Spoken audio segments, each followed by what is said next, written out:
They say social media shows us a filtered version of reality, but sometimes, tragically, it captures the unfiltered truth about the world we live in.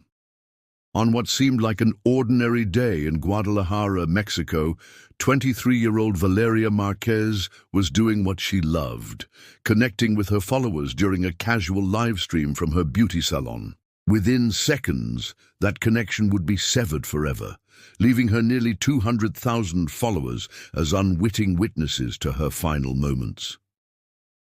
I've covered many disturbing cases throughout my career, but few have struck me as viscerally as this one. Valeria was a rising beauty influencer who had built her brand from nothing, transforming a small salon in the suburb of Zapopan into both a physical business and a digital platform. She was known for her warm personality and genuine connection with followers, but behind the filters and perfect lighting of her social media presence lurked something much darker that would ultimately claim her life. The footage that remains tells a haunting story. There's Valeria smiling at the camera, clutching a stuffed animal as she talks with her audience. It's mid-afternoon on what should have been a normal day at her salon. She looks comfortable, relaxed, completely unaware of what's about to happen. The live stream continues for several minutes, with Valeria answering questions from viewers and discussing beauty tips.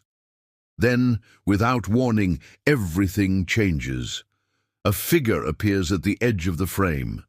What happens next is something no one was prepared to witness. According to local reports, the perpetrator had arrived under the guise of delivering a gift. This detail is particularly chilling. A moment that should represent kindness twisted into an opportunity for violence. The Jalisco State Prosecutor's office later confirmed that a man entered her salon and apparently fired a gun at her. In an instant, Valeria's live stream became a crime scene, her followers transformed from casual viewers into virtual witnesses. The broadcast only ended when someone else, perhaps an employee or bystander, picked up Valeria's phone and stopped the recording.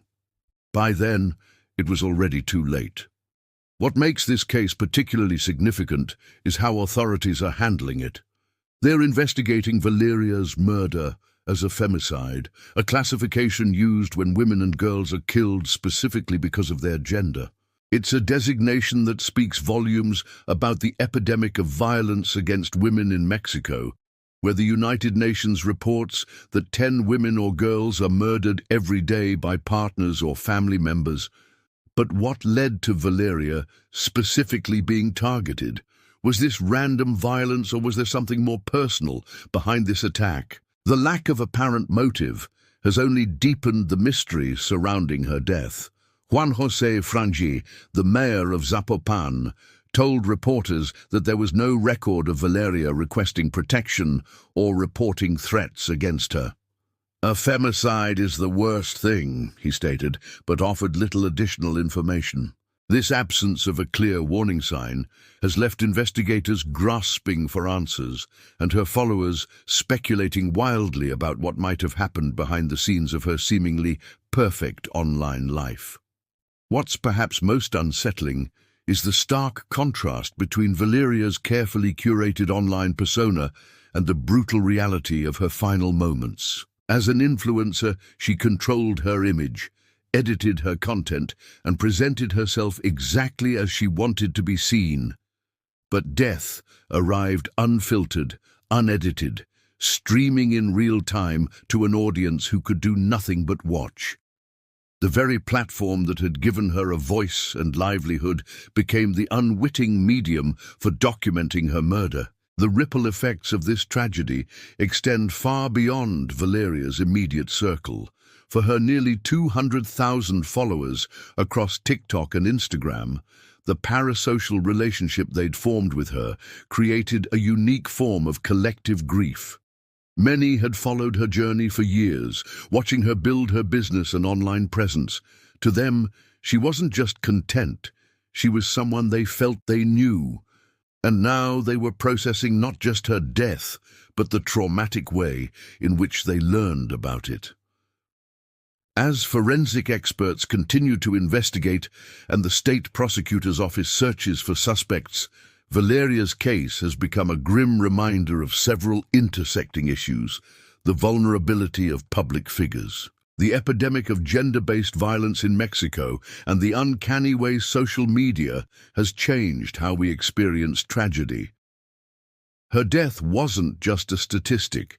It was broadcast, shared, commented on, and preserved in the digital amber of the internet. The true crime community often discusses the perfect victim narrative, the idea that certain victims receive more attention and sympathy than others based on factors like appearance, social status, or background. As a successful young entrepreneur and beloved influencer, Valeria fits many of those criteria. But focusing only on that aspect risks missing the broader pattern her death represents. She was one of approximately 3,600 women who will be murdered this year in Mexico, many specifically targeted because of their gender. The only difference is that her death happened to be caught on camera. Perhaps the most important question isn't who killed Valeria Marquez, though justice demands that answer, but what her death reveals about the society that failed to protect her. In the country where femicide is commonplace enough to have its own legal classification, what does it mean when even someone with a public platform and successful business isn't safe? And what about the countless victims whose deaths weren't live-streamed, whose names never trended, whose stories remain untold? As this investigation continues, one thing remains certain: somewhere in Guadalajara, a beauty salon stands empty. The lights that once illuminated makeup tutorials and fashion advice now illuminate a crime scene, and a community of followers is left to re-watch a young woman's final moments, searching for meaning in a senseless act of violence that ended a promising life far too soon.